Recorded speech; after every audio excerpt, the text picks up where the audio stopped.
नमस्कार दोस्तों, मेरा नाम है प्रदीप चौहान। बात समझनी है तो पूरी सुननी होगी। दोस्तों, आज सुप्रीम कोर्ट ने बीजेपी को बहुत राहत दे दी, खास करके उन नेताओं को जो दो पार्टों के बीच में पिसता हुआ महसूस कर रहे थे। सुप्रीम कोर्ट ने आज यूजीसी के नए नियमों पर रोक लगा दी। उसकी खुशी उन नेताओं में कैसी दिखी, इसकी झलक आपको इन दो ट्वीट से दिख जाएगी। एक है निशिकांत दुबे, उन्होंने सुप्रीम कोर्ट के फैसले के बाद क्या ट्वीट किया आपकी स्क्रीन पर है। और दूसरे हैं गिरिराज सिंह, उन्होंने भी इस फैसले के बाद ट्वीट किया। हालांकि दोनों के ट्वीट में जो दर्द है, वो जो राहत है, वो झलक रही थी। पिछले 2-3 दिन से यूजीसी को लेकर बड़ा कुछ चल रहा है इस देश में, बड़ा विवाद चल रहा था। उससे पहले शंकराचार्य को लेकर विवाद चला तो ये दोनों खामोश रहे। अक्सर हर बात पे अपनी राय रखने वाले ये दोनों नेता भी चुप थे। आज सुप्रीम कोर्ट ने जैसे ही यूजीसी के नियमों पर रोक लगाई, इन दोनों के दिल का दर्द निकल के आ गया। निशिकांत दुबे कहते हैं, यूजीसी पर गाली देने वाले ज्ञानी, पिछले 2 दिनों से संसद जा रहा हूं, किसी राजनीतिक दल के किसी सदस्य ने इस पर चर्चा तक करना मुनासिब नहीं समझा। उल्टा जिस सरकार ने प्रधानमंत्री मोदी जी के नेतृत्व में ईडब्ल्यूएस को 10% आरक्षण देकर गरीब की सुध ली, उसी को गाली। मैं दोबारा आपसे करबद्ध निवेदन करता हूं कि मोदी जी पर भरोसा रखिए। संविधान की धारा 14 एवं 15 के तहत ही देश के कानून चलेंगे। सुप्रीम कोर्ट ने भी यही किया। गिरिराज सिंह कहते हैं, सनातन को बांटने वाले यूजीसी के नियम पर माननीय सर्वोच्च न्यायालय पर रोक लगाए जाने पर हार्दिक आभार। यह निर्णय भारत की सांस्कृतिक एकता और सनातन मूल्यों की रक्षा की दिशा में महत्वपूर्ण है। मोदी सरकार की पहचान सबका साथ, सबका विकास, सनातन की अखंड एकता की है जीत।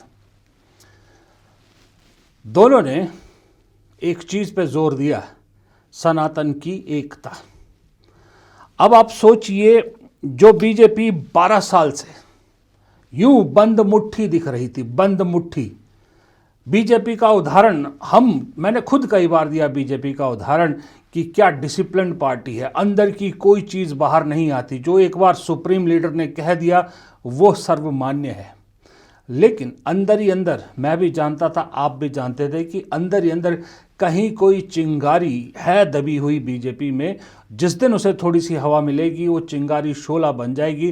तब बीजेपी के अंदर की सच्चाई, अंदर की जो गंदगी है, वो बाहर निकल के आएगी। और पिछले 1 हफ्ते में यही हुआ है। कारण सिर्फ ये कि एक उत्तराधिकारी को लेकर लड़ाई और या उसका लालच।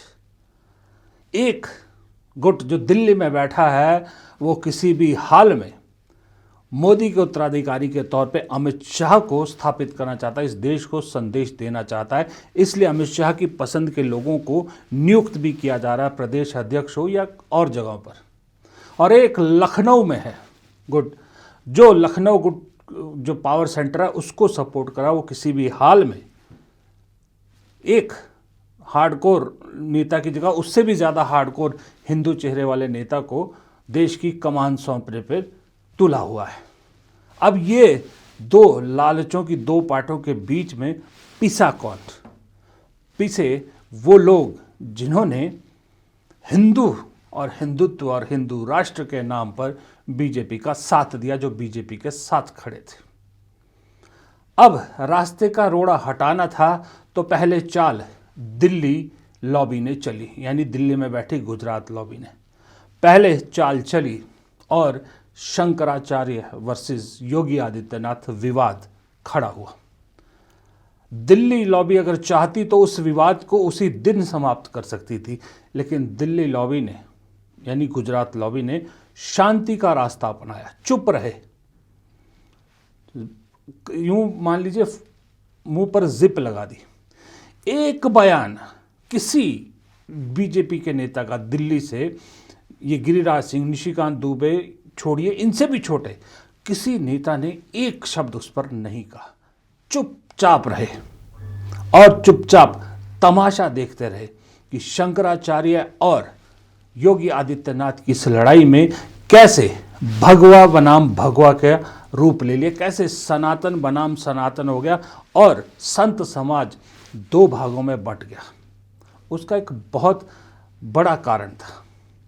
कारण ये था कि दिल्ली लॉबी योगी आदित्यनाथ के खिलाफ एक संदेश देना चाहती थी कि योगी आदित्यनाथ जिनकी सबसे बड़ी स्ट्रेंथ क्या मानी जाती है, योगी आदित्यनाथ की सबसे बड़ी स्ट्रेंथ मानी जाती है कि जो स्वर्ण समाज है, बीजेपी का जो स्वर्ण समाज का वोट है, वो एक मुश्त योगी के साथ खड़ा है, योगी के बिल्कुल पीछे खड़ा है। लेकिन पिछले 2-3 सालों से आपको मालूम है, एक हल्की हल्की चिंगारी यूपी में जलाई जा रही थी कि यहाँ तो ब्राह्मणों को निशाना बनाया जा रहा है। ऐसी बीच बीच में चिंगारी चलाई जाती, लेकिन कभी भी वो चिंगारी शोला नहीं बन पाई। ये मौका मिला, मौका मिलते ही दिल्ली लॉबी ने साबित करने की पूरी कोशिश की कि दरअसल ब्राह्मण लखनऊ में बैठे लोगों को पसंद नहीं है। बात यह है कि ब्राह्मण विरोधी का जो टैग लग रहा था, ये समझिए उसका सर्टिफिकेट निकल करके आ गया। और जिस तरह से उन्होंने इस घटना के बाद किसी अधिकारी पर कोई कार्यवाही नहीं की, उससे और पक्का हो गया कि वो अब ब्राह्मणों को नहीं, ब्राह्मण बच्चों को भी नहीं छोड़ना चाहता है। देखिए, पहले भी किसी पे कोई आक्रमण होता था तो महिलाओं बच्चों को छोड़ दिया जाता था। अब वो ब्राह्मण बच्चों को भी नहीं छोड़ना चाहते हैं। ये इससे निकल करके आ रहा है। ना निकल के आ रहा हो तो आएँ समझाएं। आखिर उनका जो आचरण है वो तो यही सिद्ध कर रहा है। अब योगी आदित्यनाथ भी टस से मस नहीं हुए। उन्होंने तो काल निमित्तक शब्दों का इस्तेमाल किया। संत समाज दो धड़ों में बटा, ये हमने क्लियरली देखा। चारों शंकराचार्य एक साइड थे, ये भी हमने देखा। लेकिन ये चारों शंकराचार्य तो राम मंदिर भी नहीं गए, ये तो मोदी जी के साथ भी नहीं है, क्योंकि उनका कहना था कि अपूर्ण मंदिर की जो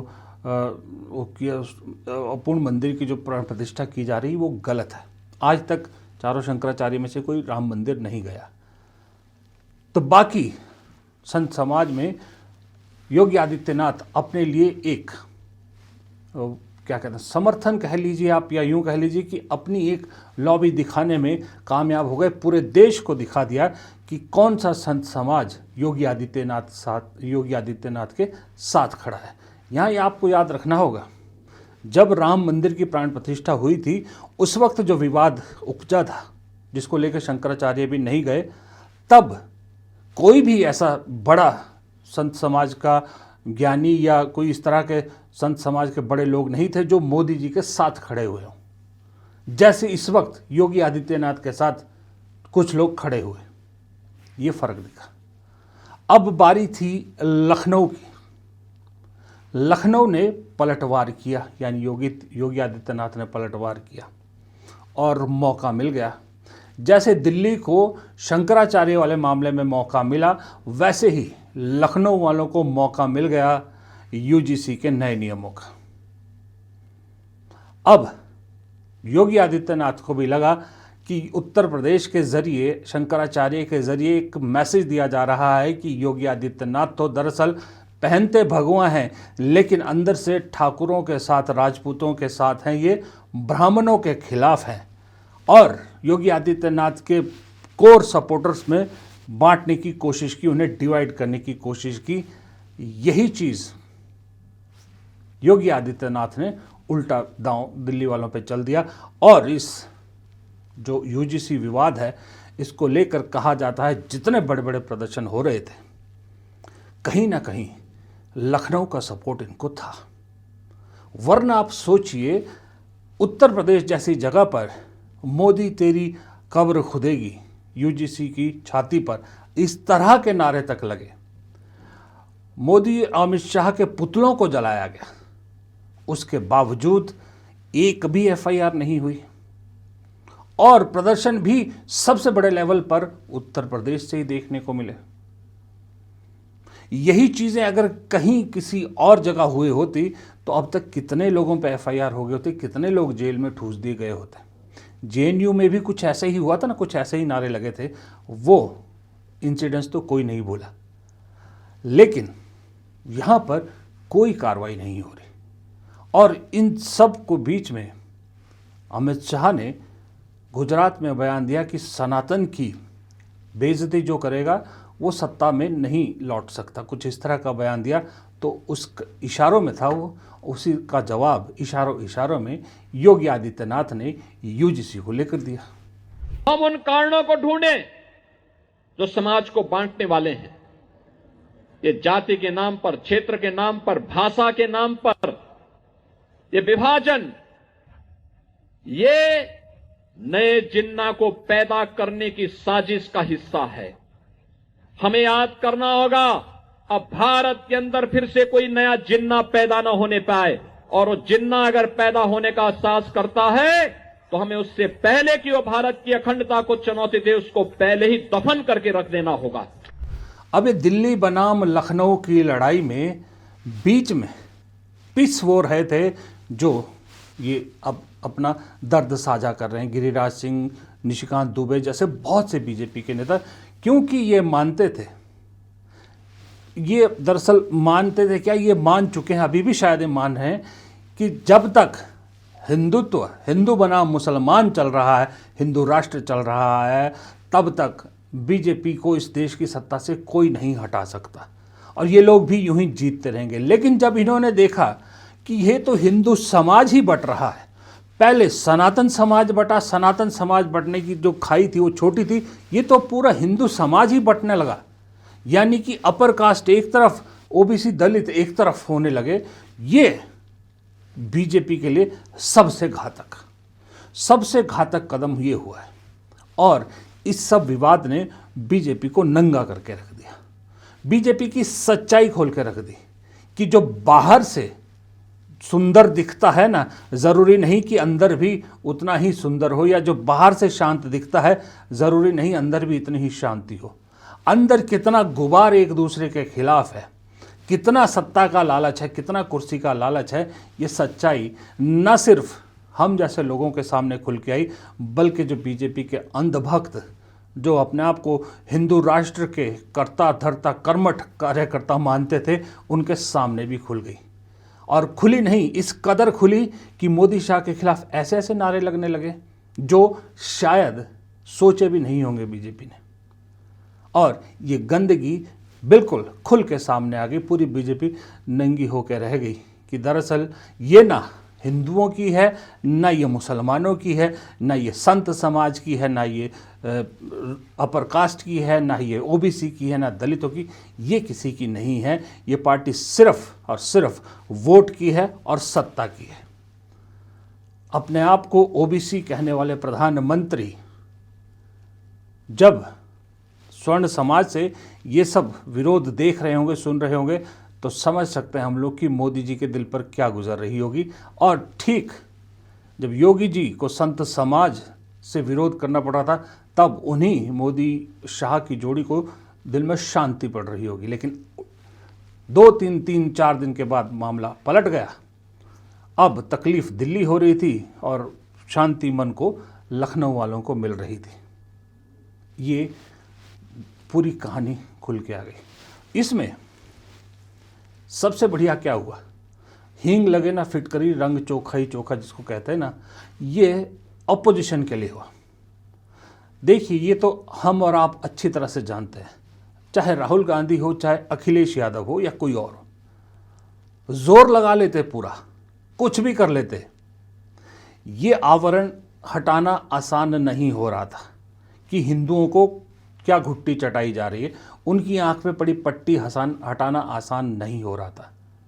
लेकिन वो विनाश काले विपरीत बुद्धि जब कहते हैं ना, वो ही इस बीजेपी के साथ हुआ। उन्होंने खुद लोगों की आंखों से ये पट्टी हटा दी। अब ये पट्टी हटा दी तो सच्चाई सामने आ गई। अब आसान काम किसका हुआ? आसान काम हुआ इंडिया गठबंधन का, या ऑपोजिशन का, या कांग्रेस का, या अखिलेश का, जिसका भी आप कह लीजिए। क्योंकि दो चीज़ें इस सारे विवाद में, दोनों विवादों में साफ हो गई। पहली बात कि हिंदू राष्ट्र कहने को बड़ी बड़ी बातें कह लेते हैं लोग, लेकिन आज भी सच्चाई यही है कि पहले परिवार, उसके बाद मेरी जात, उसके बाद मेरा धर्म, उसके बाद फिर देश। ये सच्चाई इस देश की खुल गई है, ये आज भी यही है। और दूसरी सच्चाई ये खुल गई कि अभी तो मोदी जी हटने का इशारा तक नहीं कर रहे। उसी हालत में उत्तराधिकारी को लेकर इतनी मारधाड़ है। सोचिए, जिस दिन मोदी जी हट गए उस दिन कुर्सी को लेकर कितनी लड़ाई, कितनी खींचतान, कितनी जो तलवारबाजी है या कुछ आप कहे, वो बीजेपी के अंदर सिरफुटबल किस कदर का होने वाला है। और ये शुरुआत है, अभी मैं बता रहा हूँ, ये शुरुआत है। ये चिंगारी अब दबने वाली नहीं है, ये शोला बन चुका है। और इस शोले का खामियाजा बहुत जल्द पूरी बीजेपी भुगतेगी, ये बात भी तय है।